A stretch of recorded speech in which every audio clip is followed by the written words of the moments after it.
basta esse simpático inseto aparecer para as atenções se voltarem para ele. Há quem acredite que traz sorte. Conhecida por suas cores e bolinhas nas asas, a divertida joaninha é, na verdade, a melhor amiga das plantações. A importância das joaninhas nativas do Brasil para evitar o uso de agrotóxicos nas plantações é um dos assuntos em destaque no Repórter Eco de hoje. E veja também. O projeto Geopanoramas usa imagens de satélites para mostrar como seres humanos alteram as paisagens do planeta.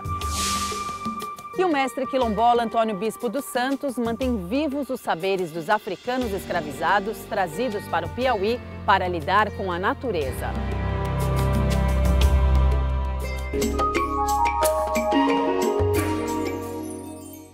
O que a Terra vista de cima nos revela? Por meio do projeto Geopanoramas, o geógrafo Adriano Lisiero seleciona imagens de satélites para mostrar como as ações humanas modificam as paisagens naturais.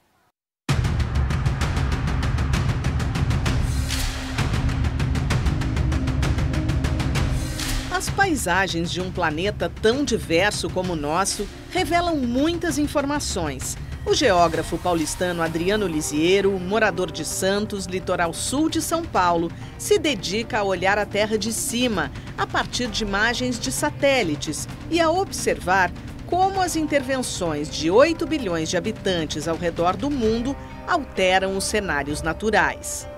Eu quero trazer para as pessoas a mesma sensação que os astronautas sentem quando veem a Terra lá do espaço, porque é algo completamente diferente, tão diferente, que muda a forma das pessoas pensarem. Esse efeito chama efeito overview, ou efeito da visão geral.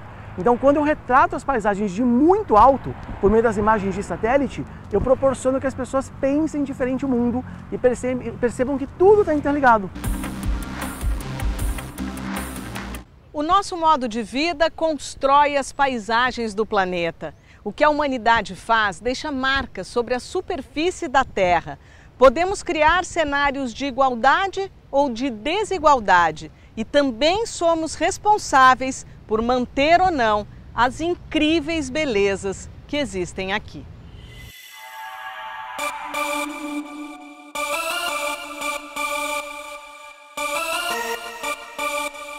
Essa é a ideia central do perfil Geopanoramas, criado pelo geógrafo no Instagram durante a pandemia de Covid-19.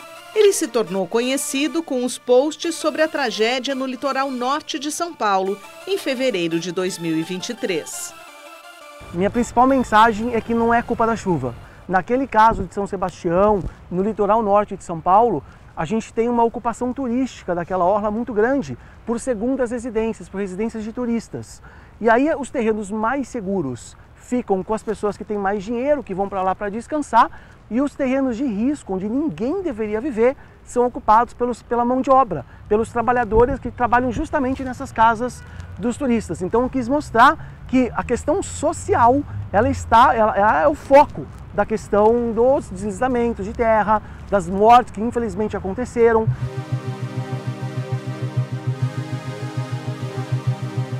Viagens despertaram a curiosidade sobre as paisagens. O geógrafo morou em várias cidades brasileiras e em Angola, na África.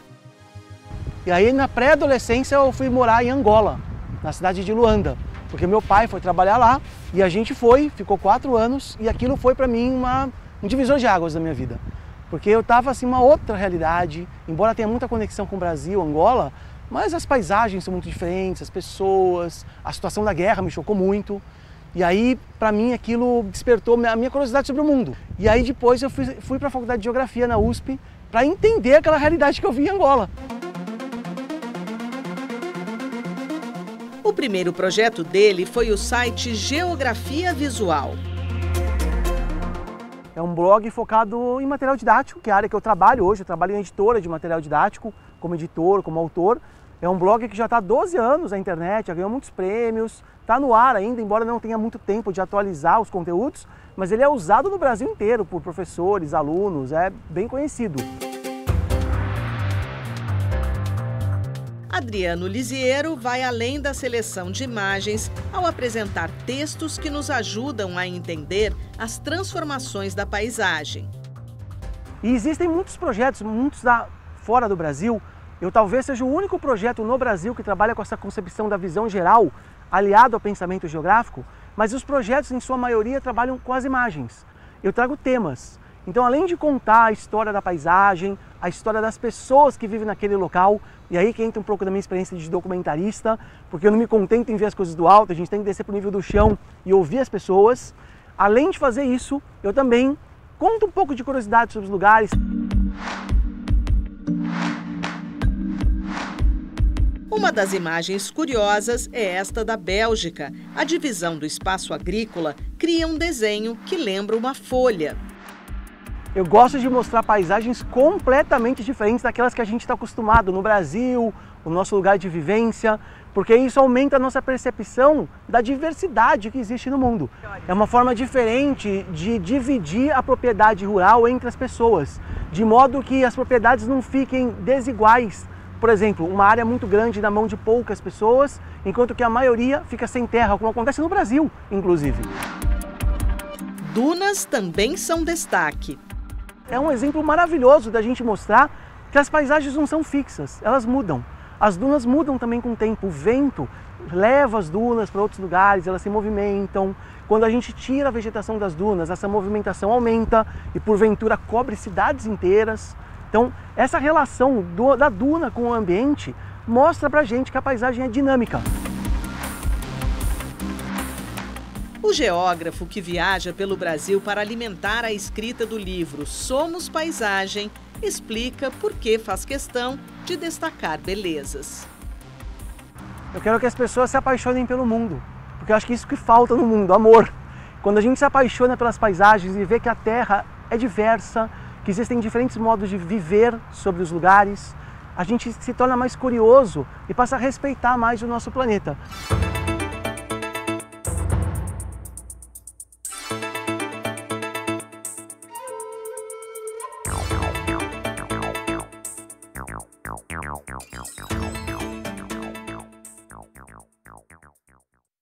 Vamos às notícias socioambientais do Brasil e do mundo que tiveram destaque.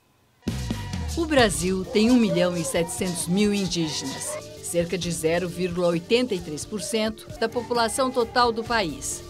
Um pouco mais da metade concentrada na Amazônia Legal. Terra Yanomami abriga o maior número, 27.000. Na região norte estão quase 45% dos indígenas. Os dados são do Censo Demográfico 2022 do IBGE, Instituto Brasileiro de Geografia e Estatística. O Brasil sediou em Belém a Cúpula da Amazônia. Os 8 países que participaram da reunião assinaram um acordo, sem meta comum de controle de desmatamento e sem veto à exploração do petróleo. O balanço final do encontro é da repórter Ana Paula Mello, da TV Cultura do Pará.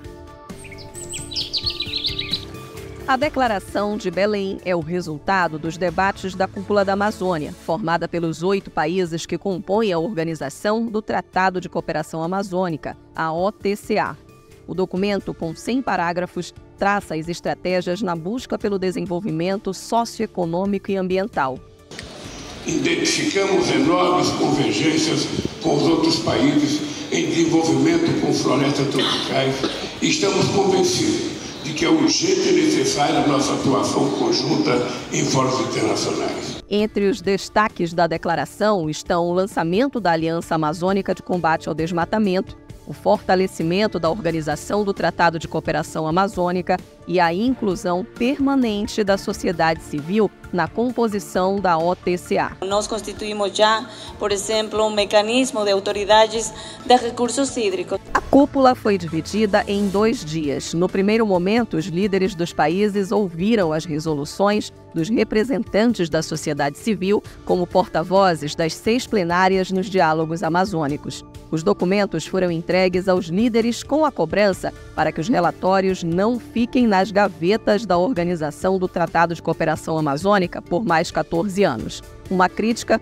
ao tempo que levou para que os países se reunissem novamente desde a última cúpula em 2009. O presidente da Venezuela, Nicolás Maduro, não compareceu à cúpula da Amazônia, alegando problemas de saúde, e foi representado pela vice-presidente Delcy Rodrigues. Equador e Suriname também enviaram representantes. Gustavo Petro, presidente da Colômbia, pediu exploração zero do petróleo. Com relação à posição do presidente Petro, eu quero dizer que não há divergência também. O Brasil, já desde os anos 70, começou uma transição e tenho certeza que a descarbonização vai haver um momento no futuro em que chegaremos a isso e o Brasil vai estar pronto e esteve inclusive já na dianteira, porque desde os anos 70 que nós temos uma política com relação aos combustíveis fósseis. No último dia de debates, a cúpula da Amazônia teve a participação de países convidados do continente africano, asiático, além da Alemanha e Noruega, que são financiadoras do Fundo Amazônia.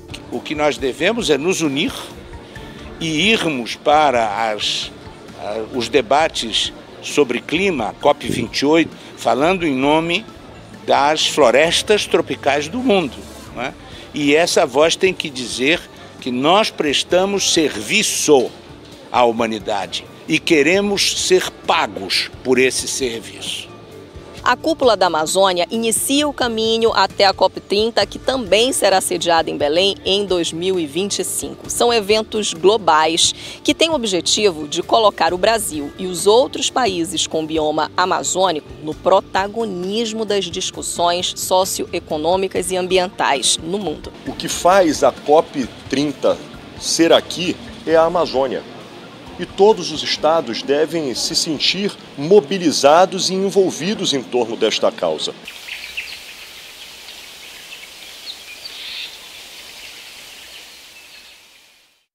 Daqui a pouco, aqui no Repórter Eco. A sabedoria dos quilombolas para lidar com a natureza, no livro do mestre Antônio Bispo dos Santos.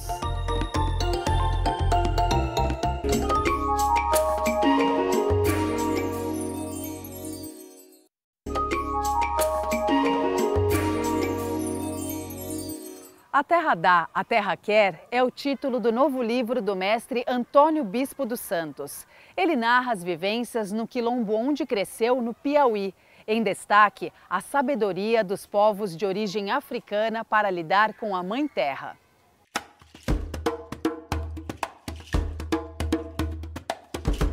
Mestre quilombola e líder de movimentos sociais, Antônio Bispo dos Santos nasceu no quilombo Saco do Curtume, no Piauí, e usa a arte de escrever para resgatar e disseminar a importância dos modos de vida de seu povo. Os quilombos surgiram como refúgios de descendentes de africanos escravizados trazidos ao Brasil. Hoje, se configuram como comunidades baseadas na identidade cultural de origem negra. Estão presentes em todo o Brasil e mantêm vivas as tradições e a história de luta pela liberdade. Eu nasci em uma comunidade que sabia tudo o que precisava para viver. Tanto é que nosso povo dominava as cadeias produtivas, hoje, né? Poderíamos dizer as cadeias produtivas do algodão, do arroz, do milho, do feijão, da mandioca, da cana, de rapadura e por aí vai. E nesse lugar, todos os contratos eram firmados pela oralidade. Até que, a partir do final da década de 50, 60, chegaram as escolas escrituradas e aí os contratos que eram feitos pela oralidade passaram a ser feitos pelas escrituras. Daí o nosso povo foi contrário, no primeiro momento, resistiu, mas como os contratos estavam sendo substituídos violentamente da oralidade para a escrita, nós tivemos que aderir à escolaridade escriturada. Num primeiro momento, a relação de bispo, como é conhecido, com as palavras no papel, era vista por ele apenas como uma forma de ajuda para a comunidade quilombola. Com o tempo, ele descobriu na atividade um espaço de reflexões e questionamentos. Eu compartilhava com a comunidade o saber escriturado e a comunidade compartilhava comigo o saber oral. E chegou um momento que os nossos amigos e amigas, vendo a maneira como eu narrava a nossa trajetória, os acontecimentos, já a partir dos anos 90, começaram a me convidar para escrever. Eu acabei escrevendo um livro chamado Quilombos, Modos e Significado. Isso foi em 2007. O autor também trata de temas atuais como agronegócio, violência, justiça, religião e a relação do homem com a natureza. Seu livro mais recente, A Terra Dá, a Terra Quer, carrega um título com um significado especial. Esse título, ele é um título que veio da minha geração avó. É Mãe Joana, que quando a gente estava comendo um fruto lá na roça e o fruto caía na areia, a gente ficava preocupado e ela dizia: deixe e pegue outro, esse é da terra, a terra dá, a terra quer. Então, tudo que caía na terra, a Mãe Joana disse, é ela que está querendo. Então, a Mãe Joana passava essa mensagem de como a gente devia lidar com a terra, compartilhando, retribuindo à terra aquilo que a terra nos oferecia através das diversas vidas na terra existente. Bispo também trata da contracolonização, conceito que pressupõe o combate à dominação de uma cultura, em especial a europeia, sobre as outras, e a valorização dos modos de vida ancestrais como forma de retomar a conexão com o meio ambiente e todas as formas de vida. Em um dos trechos escreve: colonizar um povo é como adestrar um boi. Ambas ações consistem na remoção da identidade, mudança de território e condenação do modo de vida alheio. O que esse livro traz e como o olhar quilombola está presente nessa obra? O grande debate que nós estamos fazendo é os modos de vida politeísta contra o modo de vida monoteísta. Os modos de vida contra-colonialista contra o modo de vida colonialista. Então, não na tentativa de destruir nem de julgar, mas na tentativa de contraditar, de contrariar de forma mais ou menos equilibrada para que se viva um mundo de diversidade ou na diversidade.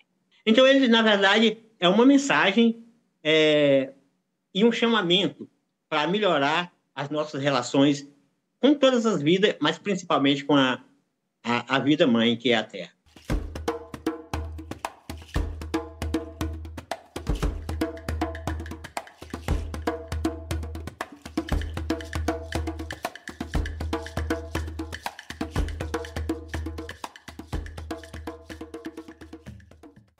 A seguir aqui no Repórter Eco. Uma pesquisa sobre as joaninhas asiáticas no Brasil e as espécies nativas são reproduzidas numa biofábrica em Belo Horizonte.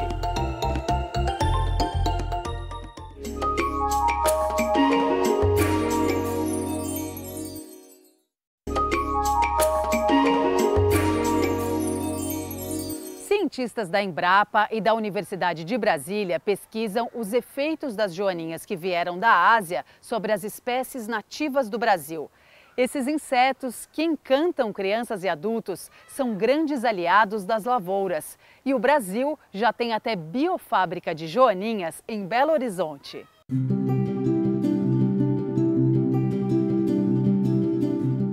Basta esse simpático inseto aparecer para as atenções se voltarem para ele. Há quem acredite que traz sorte. Conhecida por suas cores e bolinhas nas asas, a divertida joaninha é, na verdade, a melhor amiga das plantações. Apesar da aparência graciosa, muitas das espécies de joaninha são predadoras vorazes. As joaninhas são excelentes modelos de predador e por isso que surgiu o interesse de trabalhar com elas. Além de elas serem um bom modelo de predador, né, especialmente em sistemas agrícolas, e elas fazem várias interações ecológicas diferentes, elas têm um papel muito importante na agricultura por prover um serviço, né, que é chamado de controle biológico de pragas. Então, elas são espécies bastante interessantes para estudar essas interações ecológicas para prover o serviço de controle biológico na agricultura. As joaninhas também servem de alimento para insetos e aves. Como muitas outras espécies da biodiversidade brasileira, as joaninhas nativas estão ameaçadas por uma série de ações humanas. Um dos fatores é a presença de espécies invasoras, ou seja, que não são encontradas aqui e que competem pelo ambiente e por comida. No início dos anos 2000, a ocorrência de joaninhas asiáticas foi registrada no Paraná. Ela foi intencionalmente introduzida na Argentina e no Chile em meados da década de 90 e já no início do ano 2000 houve o relato de haver a presença dessa joaninha asiática predadora no Brasil, em diferentes regiões do Brasil, e curiosamente houve também o relato de que a população de 2 joaninhas locais predadoras estavam reduzindo. Os episódios levaram pesquisadores da Empresa Brasileira de Pesquisa Agropecuária, Embrapa, e da Universidade de Brasília a se unirem para entender os efeitos das joaninhas exóticas nas espécies brasileiras e como a presença delas afetava ou não o controle biológico realizado por joaninhas nativas. A gente viu que não houve impacto da joaninha asiática nesse sistema que a gente estudou, que foi o couve orgânico, né, em propriedades aqui do Distrito Federal, sobre tanto a diversidade das joaninhas locais e também não afetou o Serviço Ecossistêmico de Controle Biológico. Na verdade, a presença dela adicionava mais uma joaninha para aumentar o controle biológico. Agora, a gente tem que tomar muito cuidado quando se fala em espécie exótica, né? Então, não é porque essa espécie de joaninha predadora, nesse sistema de couve orgânica, a gente viu que não houve impacto, pelo menos ainda, não significa que outras espécies, ou mesmo essa, em outros agroecossistemas, não causam um efeito adverso. Outra linha de estudos revelou que em áreas de agricultura com vegetação espontânea existe um maior controle biológico pelas joaninhas. As matas propiciam populações maiores e mais diversidade de espécies. Entre as vantagens estão a diminuição do uso de substâncias químicas, o que significa economia, qualidade superior do produto final, além de maior produtividade. A gente tem estudado como que essas joaninhas interagem com essas plantas para que o agricultor tenha um banco de espécies predadoras que vão prover o serviço para ele de controle biológico. Um ciclo contínuo de destruição, a expansão descontrolada da fronteira agrícola que devasta áreas de floresta, reduz a quantidade de habitats disponíveis para as joaninhas e, portanto, o número de espécies nativas desses insetos. Por consequência, também diminui a presença deles em lavouras. Plantações que não contam com predadores naturais de praga, por sua vez, demandam mais agrotóxicos, que causam ainda mais prejuízos para as joaninhas. Isso desabriga muitas espécies, fazem com que elas tenham que ir para outros locais, onde muitas vezes elas não estão adaptadas, muitos não sobrevivem, têm dificuldade para encontrar indivíduos de outras populações, para eles reproduzirem. Para estimular o uso de predadores naturais de insetos também em ambientes urbanos e atrair as joaninhas de volta às cidades, foi criada a Biofábrica de Joaninhas. O projeto da Prefeitura de Belo Horizonte cria 5 espécies nativas e endêmicas dos insetos para distribuí-los gratuitamente para quem tem horta em casa ou para as áreas verdes da cidade. A gente tem uma área de laboratório onde a gente tem uma temperatura controlada de mais ou menos 25 graus, a umidade aí não passa de 70%. E nesse ambiente as joaninhas elas ficam num recipiente plástico e a gente cria o que a gente chama de jardim para elas. Então é nessa produção que elas ficam, as adultas, né? E aí geralmente no máximo de 30, 40 por pote. E de tempos em tempos a gente vai fazendo essa limpeza e retirada dos ovos, né? E separa os ovos. E depois vão eclodindo as larvas e parte dessas larvas ficam para a gente, né, para manter a produção, mas a maioria a gente faz a doação para as pessoas. E dentro do projeto, nós distribuímos sementes de plantas que vão atrair e ajudar as joaninhas a se manter. Combater o desmatamento e replicar modelos de cultivos sem agrotóxicos são caminhos para garantir o equilíbrio das populações de joaninhas nativas. Para isso, é necessário um conjunto de ações envolvendo a criação e implantação de políticas públicas adequadas e o estabelecimento de sistemas baseados na bioeconomia. A gente está falando de sistemas que são econômicos que carecem de incentivo, e inclusive incentivo de crédito, incentivo fiscal, para que os produtores possam aderir a esse tipo de sistema e principalmente conscientização. E nesse sentido entra a pesquisa científica como suporte e base para tudo isso, as agências de extensão rural, os técnicos, né, para levar esse conhecimento para o produtor, e o contato direto com o produtor para que essas mudanças possam ser efetivamente implementadas.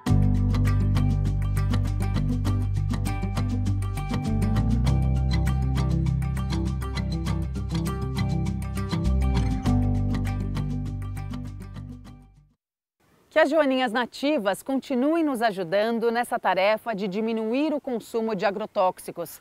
É fundamental para a nossa saúde e de todos os seres vivos. O Repórter Eco de hoje fica por aqui. No próximo programa, você acompanha novas ações por um mundo com mais respeito a todas as formas de vida no planeta. Até lá!